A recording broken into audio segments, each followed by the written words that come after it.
എല്ലാ ആൾക്കാരും ചോദിക്കുന്ന ഒരു ചോദ്യമുണ്ട്. ഹൃദയത്തിന് എന്തെങ്കിലും പ്രശ്നങ്ങൾ ഉണ്ടായി കഴിഞ്ഞാൽ എന്തൊക്കെ ഭക്ഷണങ്ങൾ കഴിക്കാം, എന്തെല്ലാം എക്സസൈസ് ചെയ്യാം, എത്രത്തോളം ഹാർഡ് വർക്ക് ചെയ്യാം എന്നെല്ലാം. ഇന്നലെ വരെ നോർമലായി നടന്നിരുന്ന ഒരു വ്യക്തി പെട്ടെന്ന് ഒരു അറ്റാക്ക് വരികയും അത് ഹോസ്പിറ്റലിൽ എത്തുകയും ഒന്നെങ്കിൽ മരുന്ന് കൊണ്ട് മാത്രം ചികിത്സ നടത്തുകയോ അല്ലെന്നുണ്ടെങ്കിൽ ആൻജിയോപ്ലാസ്റ്റി അല്ലെന്നുണ്ടെങ്കിൽ ബൈപ്പാസ് തുടങ്ങിയിട്ടുള്ള ഒരു ട്രീറ്റ്മെന്റ് കൊണ്ട് ജീവൻ തിരിച്ചു കിട്ടുകയും ചെയ്തു കഴിഞ്ഞെന്നാൽ ഇപ്പോൾ രോഗിയെ സംബന്ധിച്ചോളം അവരുടെ ബൈസ്റ്റാൻഡേഴ്സിനെ സംബന്ധിച്ചോളം അതൊരു പുതിയ അനുഭവമായിരിക്കും. അപ്പോ അവർക്ക് എന്തൊക്കെ ഭക്ഷണം കൊടുക്കാം, അവർക്ക് എന്തൊക്കെ എത്രമാത്രം ഹാർഡ് വർക്ക് ചെയ്യാം, എത്രത്തോളം എക്സേർഷൻ ചെയ്യാം എന്നുള്ളതൊക്കെ ആശങ്ക ഉണ്ടാക്കുന്ന ഒരു കാര്യമാണ്.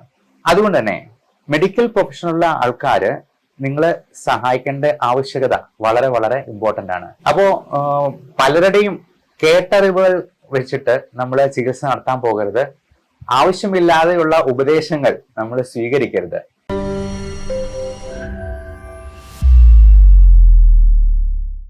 ഇപ്പോ ഹൃദയത്തിന് രണ്ട് തരത്തിൽ പ്രശ്നങ്ങൾ ഉണ്ടാകാം. ഹൃദയത്തിന്റെ പമ്പിങ്ങിന് പ്രശ്നമുണ്ടാവുക, അതുകൊണ്ട് ഹാർട്ട് ഫെയിലിയർ ഉണ്ടാവുക. ഇനി ഹൃദയത്തിലേക്കുള്ള കൊറോണറി ആർട്ടറീസ്, അതിന്റെ പുറമേയുള്ള രക്തധമനികളിൽ ബ്ലോക്ക് ഉണ്ടാവുക. അപ്പോ ഇത്തരത്തിൽ രണ്ട് തരത്തിൽ പ്രശ്നങ്ങൾ ഉണ്ടാകാം. ഇനി ഹൃദയത്തിന്റെ താളത്തിൽ വരുന്ന കാർഡിയക് അറിത്മിയാസ് പോലുള്ള പ്രശ്നങ്ങൾ ഉണ്ടാകാം. എട്രിയൽ ഫ്ലട്ടർ പോലുള്ള അല്ലെങ്കിൽ വെൻട്രിക്കുലർ ഫിബ്രിലേഷൻ പോലുള്ള, അതായത് ഹൃദയം ശരിക്കും സ്പന്ദിക്കാതെ അത് വിറയ്ക്കുന്ന ഒരു അവസ്ഥയിലേക്ക് പോയെന്നാൽ എങ്ങനെ ഇരിക്കും, ഏതാണ്ട് അതുപോലെ അതിന്റെ താളക്രമത്തിൽ പോലും വ്യത്യാസം വരുന്ന രീതിയിലുള്ള പ്രശ്നങ്ങൾ ഉണ്ടാകാം. നമ്മൾ ഒരു രക്തയോട്ടം മരവിപ്പിക്കുന്ന രീതിയിൽ നമ്മൾ ഇപ്പൊ കയ്യിലെയോ കാലിലെയോ ഒക്കെ രക്തം കുറഞ്ഞു പോയി കഴിഞ്ഞിട്ടുണ്ടെന്നുണ്ടെങ്കിൽ അത് ആ അവയവത്തിലേക്ക് രക്തയോട്ടം നിന്നു പോയെന്നാൽ അത് ഒരു ഇൻഫാർക്ഷൻ അല്ലെങ്കിൽ ഹൃദയത്തിന്റെ പേശികളിൽ നാശമുണ്ടാവുകയാണ് ഈ ഹാർട്ട് അറ്റാക്കിൽ സംഭവിക്കുക. അപ്പോൾ നമ്മൾ കേട്ടിട്ടുണ്ടാവും ഇത്ര പെർസെന്റേജ് ബ്ലോക്ക്, 90% ഒക്കെ ബ്ലോക്ക് വന്നു കഴിഞ്ഞിട്ടുണ്ടെങ്കിൽ ഹൃദയത്തിന്റെ പേശികളിലേക്ക് ബ്ലഡ് സപ്ലൈ ചെയ്യുന്ന ഒരു പ്രധാന രക്തധമനിയാണെന്നുണ്ടെങ്കിൽ അത് തീർച്ചയായിട്ടും ആ കോശങ്ങളുടെ നിർജീവാവസ്ഥയിലേക്ക് അല്ലെങ്കിൽ അതിന്റെ നാശത്തിലേക്ക് നയിക്കുകയും മയോകാർഡിയൽ ഇൻഫാർക്ഷൻ എന്ന് പറയുന്ന ഒരു പ്രശ്നം ഉണ്ടാവാം.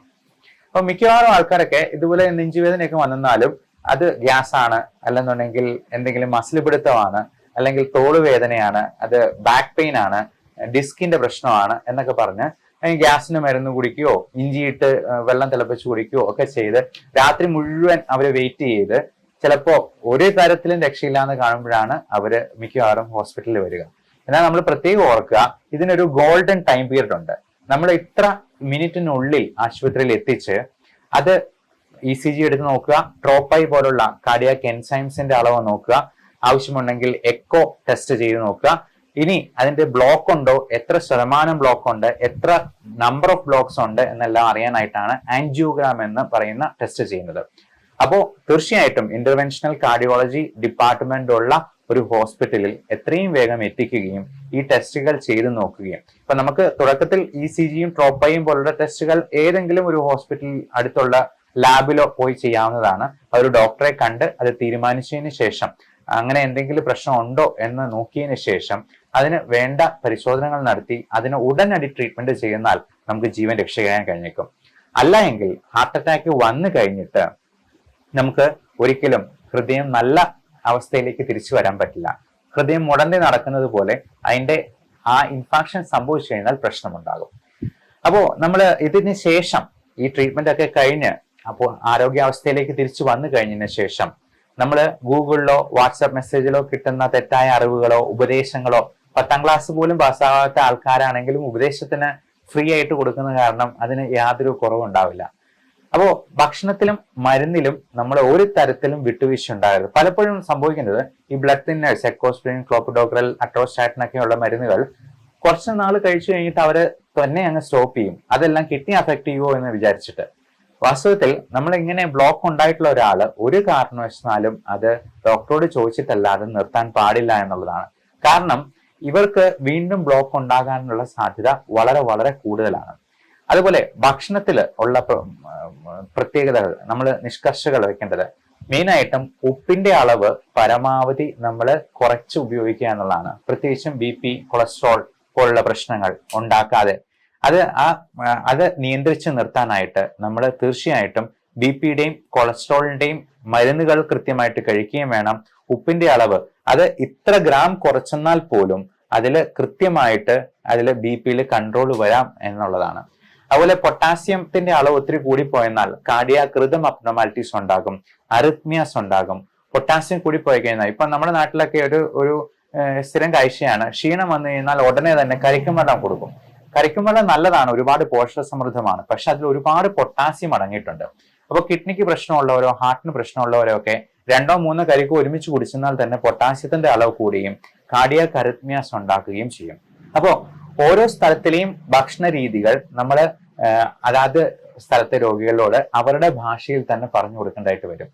അതുപോലെ അവർക്ക് കഴിക്കാൻ കിട്ടുന്ന സാധനങ്ങൾ എന്തൊക്കെയാണ്, അവരുടെ സാഹചര്യങ്ങൾ എന്തൊക്കെയാണെന്ന് നോക്കി വേണം അത് പറഞ്ഞു കൊടുക്കാൻ. ചിലർക്ക് ഉണക്കമീൻ ഭയങ്കര ഇഷ്ടമാണ്, ചിലർക്ക് പപ്പടം ഭയങ്കര ഇഷ്ടമാണ്. ഇതിലൊക്കെ ഒരുപാട് തരത്തിലുള്ള ഉപ്പ്, ലവണ പദാർത്ഥങ്ങൾ അടങ്ങിയിട്ടുണ്ട്. മാത്രമല്ല ഈ ഉണക്കമീൻ ഉണ്ടാക്കുന്നത് വളരെ മലിനമായ സാഹചര്യങ്ങളാണ്. അതിലെ വെള്ളമൊക്കെ എന്ന് പറഞ്ഞാൽ വളരെ മലിനമായിട്ടുള്ള ചീഞ്ഞ മീനൊക്കെ ആയിരിക്കും നമ്മൾ ഈ ഉപ്പിട്ട് ഉണക്കി വെച്ച് ഉപയോഗിക്കുന്നത്. അങ്ങനെയുള്ള സാധനങ്ങൾ കഴിക്കുന്നത് നമുക്ക് ഹൃദയത്തിന് മാത്രമല്ല എല്ലാ തരത്തിലും പ്രശ്നങ്ങൾ ഉണ്ടാക്കും എന്നുള്ളത് പ്രത്യേകം മനസ്സിലാക്കിയിരിക്കണം.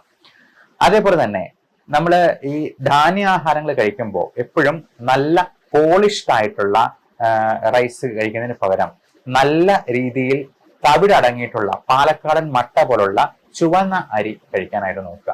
അതുപോലെ ഈ മില്ലറ്റ്സ് വിഭാഗത്തിൽപ്പെടുന്ന നല്ല തവിടുള്ള തരത്തിലുള്ള ധാന്യങ്ങളിലേക്ക് മാറുന്നത് കൂടുതൽ നല്ലതായിരിക്കും. അത് പോഷക സമൃദ്ധമാണ്.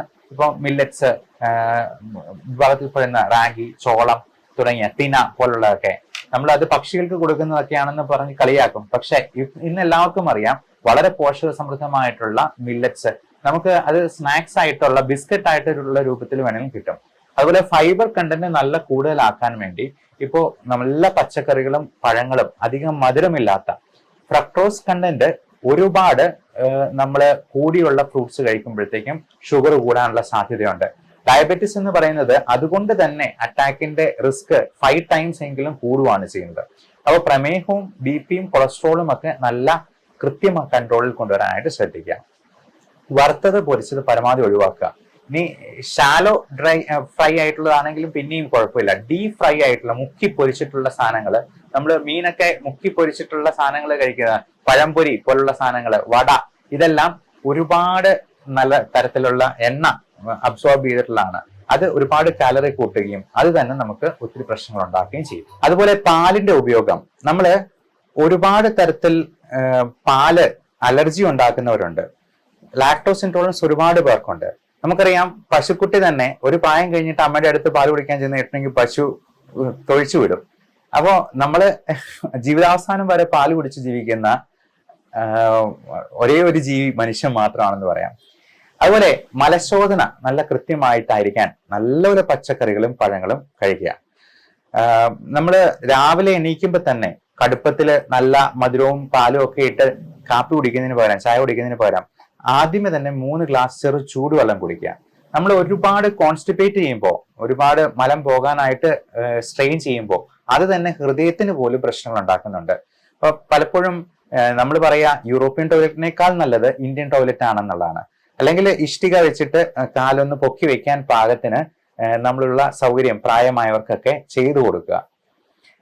അതുപോലെ ഈ പ്രായമായവരൊക്കെ ഈ ഹാർട്ടിന് പ്രശ്നമുള്ളവർക്ക്, ഹാർട്ട് ഫെയിലിയർ ഉള്ളവർക്ക് ഒക്കെ കുളിക്കാൻ പോകുമ്പോഴാണെങ്കിലും അതുപോലെ ബാത്റൂമിൽ പോകുമ്പോഴാണെങ്കിലും കുറ്റിയിടാനായിട്ട് ശ്രമിക്കരുത്. കുറ്റിയിടരുത് എന്ന് പ്രത്യേകം പറയുക. അതല്ലാന്നുണ്ടെങ്കിൽ ആരെങ്കിലും സഹായത്തിന് ഒന്ന് മേൽനോട്ടം വഹിക്കാനായിട്ട് കൂടെ ഉണ്ടാവണം. പ്രത്യേകിച്ചും പ്രായമായ ഹാർട്ട് ഫെയിലിയർ ഉള്ള ആൾക്കാർക്ക്, ഹാർട്ടിന്റെ പമ്പിങ് കുറഞ്ഞിട്ടുള്ളവർക്ക് ഒരു മഗ്ഗില് വെള്ളം എടുത്ത് പൊക്കുമ്പോൾ തന്നെ അവർക്ക് ശ്വാസം മുട്ടും. അത് തന്നെ അവരുടെ ഹൃദയത്തിന്റെ പമ്പിങ് കുറഞ്ഞു പോകാനും ശ്വാസകോശത്തിൽ കൂടുതൽ എഡിമ, കാർഡിയോജനിക് പൾമണറി എഡിമ ഉണ്ടാക്കാനായിട്ടും അതിൽ നിന്ന് തന്നെ ആള് ചിലപ്പോൾ പെട്ടെന്ന് താഴെ വീഴാനും അപകടം സംഭവിക്കാനും സാധ്യതയുണ്ട്.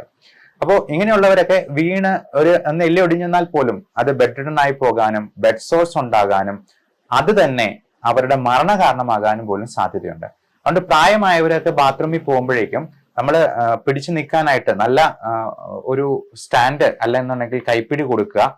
അതേപോലെ നല്ല ഗ്രിപ്പുള്ള തറ, ടൈൽസ്, ഈ മിനുമിനുക്കം ഉള്ള സാധനങ്ങൾ ഉപയോഗിക്കാതെ അങ്ങനെയുള്ളവർക്ക് പ്രത്യേകമായിട്ടുള്ള ഗ്രിപ്പുള്ള ഷീറ്റ് ഇട്ട് കൊടുക്കുകയോ ആരെങ്കിലും അതിനെ സഹായിക്കുകയോ ചെയ്യേണ്ടത് വളരെ വളരെ അത്യാവശ്യമാണ്.